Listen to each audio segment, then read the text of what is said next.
चलिए, तो बड़ी खबर बिहार से आ रही है। बिहार में सीएम नीतीश कुमार की यात्रा की तारीख जो है वो सामने आ गई है और इस बार सीएम नीतीश की ये जो यात्रा है वो प्रगति यात्रा के रूप में होगी और यात्रा का जो पहला चरण है उसका कार्यक्रम भी सामने आ गया है। 23 दिसंबर से पश्चिम चंपारण के बेतिया से यात्रा की शुरुआत होगी। 28 दिसंबर को वैशाली में जो है वो यात्रा का चरण आगे बढ़ेगा और ये सीएम नीतीश की प्रगति यात्रा के पहले चरण के कार्यक्रम की हम आपको तस्वीरें दिखा रहे हैं। पश्चिम चंपारण के बेतिया से यात्रा की शुरुआत जो है वो की जाएगी और 28 दिसंबर को पहली चरण की यात्रा का समापन होगा वैशाली में। तो और अधिक बातचीत करेंगे इस पर। हमारे साथ पटना से हमारे वरिष्ठ सहयोगी मनीष जुड़े हुए हैं। सीधा उनका रुख कर लेते हैं। मनीष, देखिए, जिसका इंतजार था बिहार की राजनीति में, सीएम नीतीश कुमार की यात्रा की तारीख जो है वो सामने आ गई है, लेकिन मनीष, गौर करने वाली बात यह है कि अब ये यात्रा प्रगति यात्रा के रूप में होने वाली है। जी बिल्कुल, अपने दर्शकों को बता दें, एक बड़ी खबर है जिससे हम आपको रूबरू करा रहे हैं। सबसे पहले हम आपको ये बता रहे हैं कि सीएम नीतीश की प्रगति यात्रा के पहले चरण का जो शेड्यूल है वो सामने आ चुका है, यानी कि अब उनकी यात्रा जो है वो होनी है 23 दिसंबर से। पश्चिम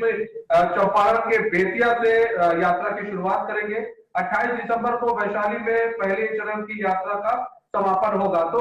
यहाँ पर बताएं, अब इसका नाम प्रगति यात्रा इसलिए भी दी गई है, जिस तरह से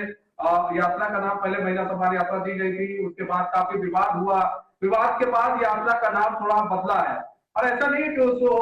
जो नाम दिया गया था उस नाम पर कोई मुहर था, लेकिन अब उस नाम को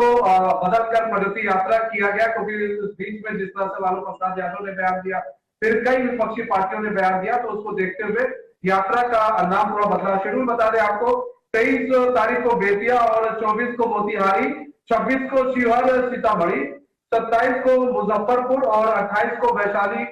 में ये पहले चरण की यात्रा होगी। आपको ये भी बता दें नवीन की ये यात्रा काफी महत्वपूर्ण होने वाली है, क्योंकि इस यात्रा के जरिए जो है सीएम नीतीश जनता से मिलेंगे, जनता के बीच जाकर सरकार की जितनी योजनाएं हैं उनके बारे में बताएंगे,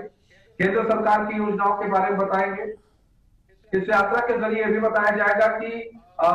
इतने साल से एनडीए की सरकार रही है तो उन्होंने क्या क्या काम किए हैं बिहार के अंदर, बिहार वासियों को क्या क्या दिया है, ये भी इस यात्रा के जरिए बताने की कोशिश की जाएगी। महत्वपूर्ण इस लिहाज से भी हो जाता है क्योंकि 2025 में विधानसभा चुनाव है बिहार के अंदर, तो ऐसे में बिहार के अंदर विधानसभा चुनाव है, सीएम खुद यात्रा के अंदर मौजूद रहेंगे और जब ऐसे में आप कहीं पर अपने समर्थकों से मिलते हैं या फिर जनता से मिलते हैं, जनता से रूबरू होते हैं, अपने बारे में बताते हैं, अपने पार्टी के बारे में बताते हैं, ऐसा नहीं सीएम नीतीश को सब जानते हैं, लेकिन बारे में बताने का मतलब ये हुआ कि वो अपनी योजनाओं के बारे में बताएं और इस बार ये बताने की कोशिश की जाएगी कि विधानसभा जीतते हैं तो इस बार पार्टी क्या कुछ करेगी और ये भी हो सकता है कि कुछ बड़े योजनाओं का ऐलान भी इस दौरान, यात्रा के दौरान किया जा सकता है सीएम नीतीश के द्वारा। महिलाओं को कुछ किया, महिलाओं के लिए किसी योजना का जो है इस बार ऐलान किया जा सकता है। इसको समझना होगा क्योंकि लगातार अभी आपने देखा तेजस्वी यादव माई बहन योजना की बात कर रहे हैं, कांग्रेस कह रही है हम उसको और बढ़ा देंगे, जो तेजस्वी यादव कह रहे हैं हम 2500 देंगे, कांग्रेस कह रही है और बढ़ा देंगे। सीएम नीतीश पहले से ही कई ऐसी योजनाओं को चला रहे हैं, लेकिन आधी आबादी को साधने की सभी कोशिश कर रहे हैं। कहीं ना कहीं वो सब जानते हैं कि आधी आबादी अगर एक तरफ आ जाती है तो पलड़ा भारी हो सकता है किसी भी पार्टी का और नतीजे बदल। बिल्कुल मनीष, देखिए, आप आधी आबादी की बात कर रहे हैं कि आधी आबादी को साधने की कोशिश है, लेकिन कुछ दिन आप पहले देखिए मनीष, चर्चा हो रही थी महिला संवाद यात्रा की, महिलाओं के सम्मान की, उस पर सियासत भी खूब हो रही थी, लेकिन महिला संवाद यात्रा से मनीष अब प्रगति यात्रा पर शिफ्ट हो गए हैं नीतीश कुमार। क्या इसके पीछे स्ट्रैटेजी समझ आ रही है आपको? देखिए, जैसा कि मैंने बताया कि कई जब महिला संवाद यात्रा की बात हुई, महिला सम्मान यात्रा की बात हुई, तो काफी विवाद हुआ। विवाद इन द सेंस विपक्षी पार्टियों ने काफी इसको लेकर घेरा नीतीश कुमार और ऐसे में काफी माथापच्ची की गई। माथापच्ची के बाद यह हुआ कि अब क्यों ना प्रगति यात्रा रखी जाए। प्रगति यात्रा में महिलाओं से भी बातचीत होगी,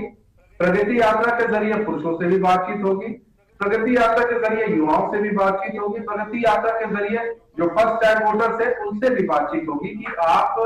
क्यों वोट करें एनडीए को, इसके बारे में बताया जाएगा। आखिर एनडीए में खासियत क्या है और बिहार के लिए नीतीश ने क्या काम किए हैं, यह खुद नीतीश कुमार बताएंगे और जो उनके कार्यकर्ता है वो बताएंगे, जो उनके बड़े बड़े नेता है वो बताएंगे। तो इस लिहाज से भी काफी महत्वपूर्ण है ये जो यात्रा है, ये होने वाली है। अभी चौथे चरण की यात्रा आपने देखा तेजस्वी यादव ने शुरू की, उसके बाद अभी उनकी भी यात्रा समाप्त हो जाएगी, वो अपने कार्यकर्ताओं से मिल रहे हैं। ऐसे में कई यात्राओं का दौर बिहार के अंदर जारी है। यात्रा के जरिए सभी लोग जो है, सभी पार्टियां चाहती है कि जितना से जितना वो जनता से जुड़ सके, जितना से जितना वो जनता के पास जा सके, जितना से जितना वो जनता से कनेक्ट हो सके, इस यात्रा के जरिए ये कोशिश की जा रही है। बिल्कुल मनीष, देखिए यानी कि आप ये कह रहे हैं कि देखिए सत्ता पक्ष की ओर से भी यात्रा हो रही है, इसके अलावा विपक्ष की यात्रा नेता प्रतिपक्ष तेजस्वी यादव की चल रही है, कार्यकर्ता दर्शन सह संवाद यात्रा उनकी हो रही है। यानी कि आप ये मान रहे हैं कि आने वाला जो चुनाव है बिहार का, वो यात्राओं के इर्द गिर्द फिलहाल घूमता हुआ नजर आ रहा है और यात्रा एक अहम कड़ी है चुनावी सफर में।